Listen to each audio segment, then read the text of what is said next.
Hello everyone, my name is James Prince, and this is a brand new series on my page breaking down every NFL offensive line in 2024. This episode will focus on the New England Patriots, and we're going to do a brief overview of the team, the lineup, what went right and wrong, and what can the Patriots do to fix their O-line in 2025. So sit back, don't forget to hit that bell icon, subscribe, and enjoy. 2024 for the Patriots was a year defined by new beginnings and question marks. With Bill Belichick gone, in came first-year head coach and former Patriot Gerard Mayo with a mountain of a task ahead of him. It was a mix of young guys like Drake May, Demario Douglas, and Caden Wallace trying to come in and prove themselves. Then you had your vets like David Andrews, Jacoby Brissett, and Hunter Henry trying to show these guys what the new Patriot way could be in this era. Unfortunately, it just never seemed to click for this team.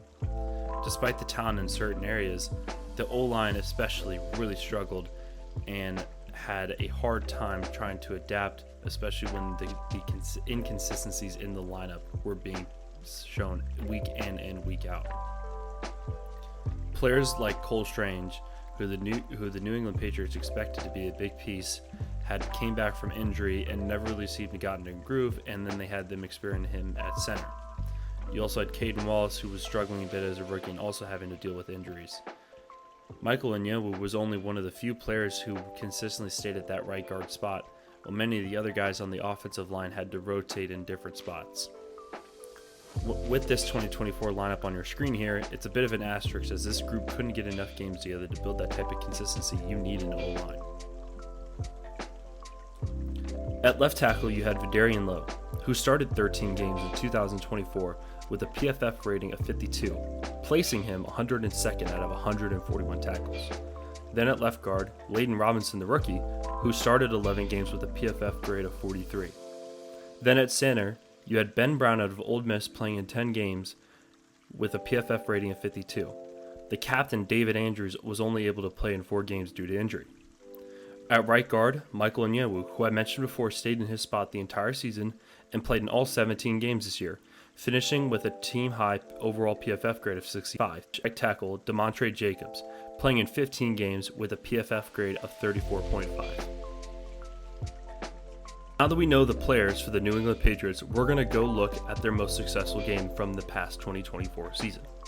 When watching film for this episode, the one game that I kept going back to was actually the first game from the season against the Cincinnati Bengals.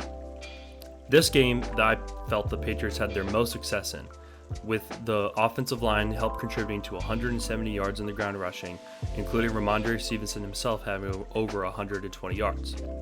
Protection-wise, the offensive line did a decent job helping protect the ever-mobile Jacoby Brissett in the pass game as well. This first clip is one of the plays from the earlier drives in the game. Ramondre Stevenson has a great run breaking off a couple tackles, but let's look into the scheme here.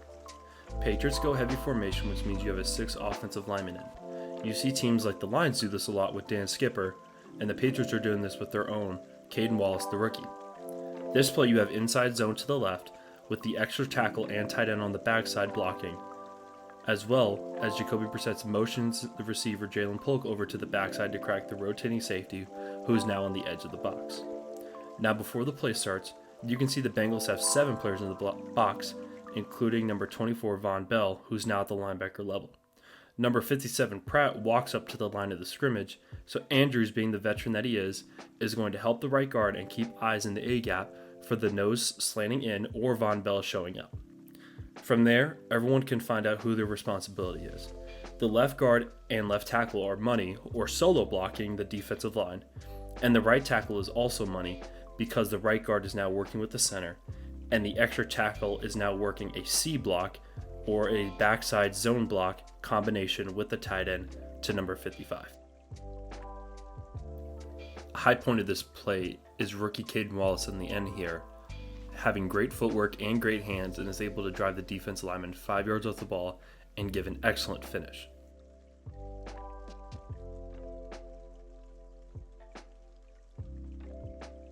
This next clip is the Patriots showcasing a really good job in pass protection. This look from the offense is a 6-man protection with the running back help block with the offensive line. The Bengals are in a cover one man defense with one high safety, which usually is a high sign of pressure, plus once again Von Bell rolling down into the box. In this type of pass protection, you have two types of protections. The first is the zone slide side, where because the running back is on the right side, everyone from the center to the left is focusing on a gap more than one particular person. With this rule, you have the linebacker, the nose, and the defensive end. The other is called the man side. This is where the offensive line has to think in terms of who are the most dangerous to the quarterback. The right guard and right tackle pick up the two down linemen, and the running back will look towards the mic, number 57, outwards to the safety, Von Bell. If both Bell and the linebacker blitz, then the quarterback is hot off of one of those players. Now as the play progresses, you see 57 go into coverage to pick up the tight end and the safety blitz. Watch as Stevenson scans the field and picks him up. On the other side, the other linebacker 55 is going to blitz into the opposite A-gap. So Andrews, the center, has to follow him being the last guy in the slide. When he moves, him and the right guard switch roles, which can allow them to take the incoming twist and not be late to the games played by the defense.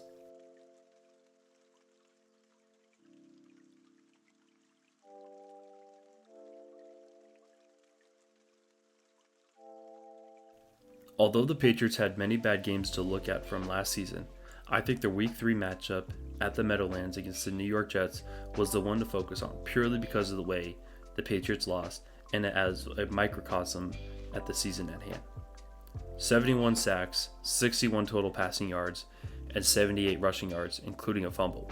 In all phases of this game, the Patriots were thoroughly outplayed.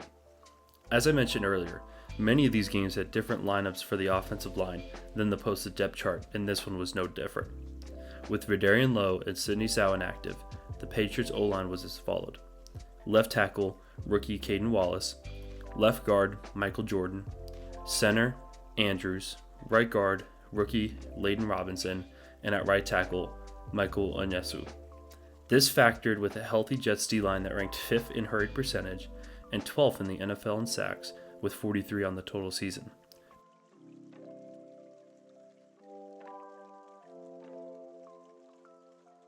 This play was near the end of the first quarter. 3rd and 7 on their own 49-yard line. Patriots already down 7 at this point.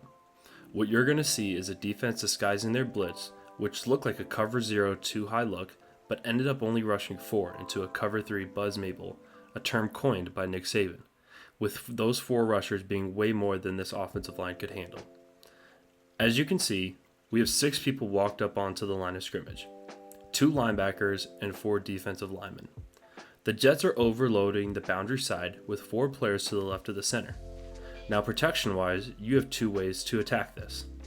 You could have a 4-man slide, which would be the left tackle all the way to the right guard, slide out to the widest defender, and then have the running back on the linebacker above the right guard, or have the 5 offensive linemen take the 5 players over top each of the players, which is usually known as a solid call, with the center holding 5 fingers in the air to let the running back and quarterback know. This lets the running back know to scan for threats beyond the 5 defensive players like number 56 to the boundary. However, the Jets dial up one of their best twists of the night, with both linebackers bailing into zone coverage.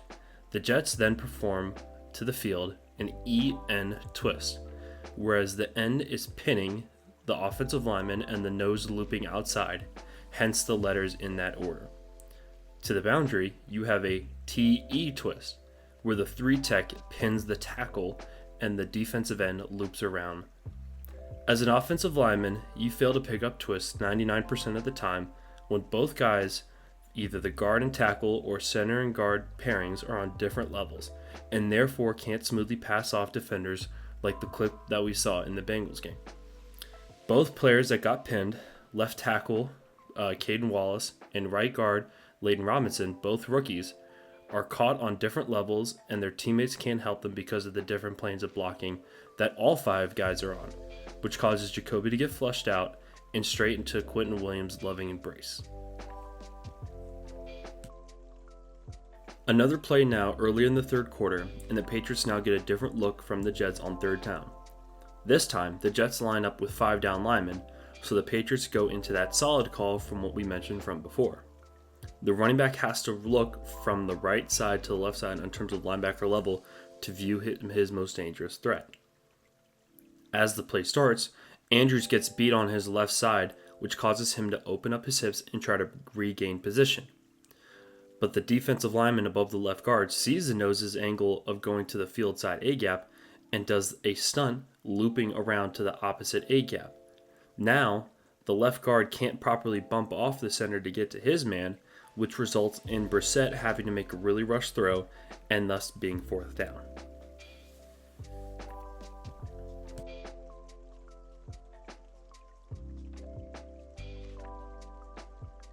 With Mike Vrabel coming in as the new head coach, expect him to want to bolster the O-line in free agency and the draft. With Michael Onyenso being the only locked-in starter at right guard, all 4 spots could see competition during camp. With this, I'll be approaching free agency and draft by giving the tackle positions and the guard and center positions 2 different options. When looking at free agency, there's a number of different ways the Patriots could approach this, especially at the tackle position. I think pursuing Cam Robinson from the Los Angeles Rams or Mekhi Becton from the Eagles. Cam Robinson has been starting over 101 games over the past 8 seasons, mostly with the Jaguars and then getting traded to the Rams last season, and he still hasn't turned 30 until October. I think Cam Robinson would be a great addition for that left tackle spot and could help bolster this offensive line. With Mekhi Becton, it could be a bit of a gamble where he has found most of his success moving inside since moving to Philadelphia. If Vrabel and Doug Marrone, the new offensive line coach, feel he'll be at his best staying inside, then that might certainly change the negotiations in terms of the price point and maybe pushing him to that left guard with Onyenso staying at right guard. But there is no denying that since going to the Eagles, Becton has gained much more confidence in his play, and maybe moving to New England could give him that step up in a big role going back out to the tackle position. The next 2 guys I think could be starters, but then also give good depth and competition to the younger guys on the roster like Caden Wallace, Cole Strange, and Layden Robinson. Those 2 players are Dylan Raduns from the Titans and Patrick Mekari from the Baltimore Ravens. Dylan would be an obvious choice for this team, being able to reunite with his former head coach in Tennessee, and the North Dakota State player since 2022 has played both guard and tackle spots, with last year being exclusive to right guard. The next guy is Patrick Mekari. Mekari over at the Baltimore Ravens had over 800 snaps last year at left guard, and I don't really see him having to move if he moved into this group with the New England Patriots. This draft class is one of the more unique classes in a while, with everyone outside of the top 3 seemingly wanting to trade further and further back into the draft. The Patriots at that number 4 spot really gives them a unique situation.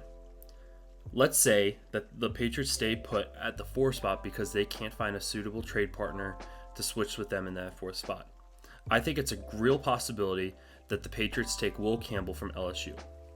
Now, before you start rushing to the comments, yes, I know he has quote-unquote shorter arms than most tackles, and yes, I know that there are other possible spots in the first round like wide receiver or defensive line that New England could go here.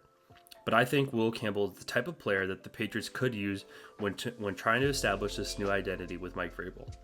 His footwork, posture, balance, and strike timing in the pass protection week in and week out, coaches all across the country look towards as teach tape for their own players. If the Patriots do trade their 4th pick and don't take an offensive line later in the first round, I think Sari from Minnesota would do a great job either in the 2nd or 3rd round from a value standpoint. When I went to the combine, very few players standing at 6'6" and weighing 330 pounds were moving like Osari was. And I'm not just talking about his 40-yard time, but specifically the offensive line drills that all the guys do after they run their 40. His redirection, bend, and explosiveness out of his stance were extremely eye-popping. I think the reason we won't hear his name in the first round, and especially in that top tier 1 group of guys, is due to his hand placement and oversetting guys in pass protection and run blocking, and just his overall rawness to the position. In the later rounds, I think New England should go after somebody in the interior. I think Cincinnati's Luke Canandra would be a great player to work at both guard spots. The 6'4", 320-pounder, he was an excellent run blocker for Cincinnati that loved to displace the defensive line. Then the other player is Willie Lampkin from UNC. That 5'10/5'11", 270-pound number might scare away a couple teams, but watching him at the Senior Bowl, this guy absolutely dominated the competition and while he was at UNC and Coastal Carolina. If Vrabel embraces a player like Cole Strange, who had questions about his size during the draft process, then I think Lampkin could fit in and give good depth to this interior O-line. If you've made it to the end of the video, I just want to say thank you. If you're a Patriots fan, please let me know in the comments below how I did. Did I give a good breakdown of the 2024 season? And what are your thoughts about some of the potential players that the Patriots could add in 2025? Did I get it right? Did I get it wrong? Let me know down below.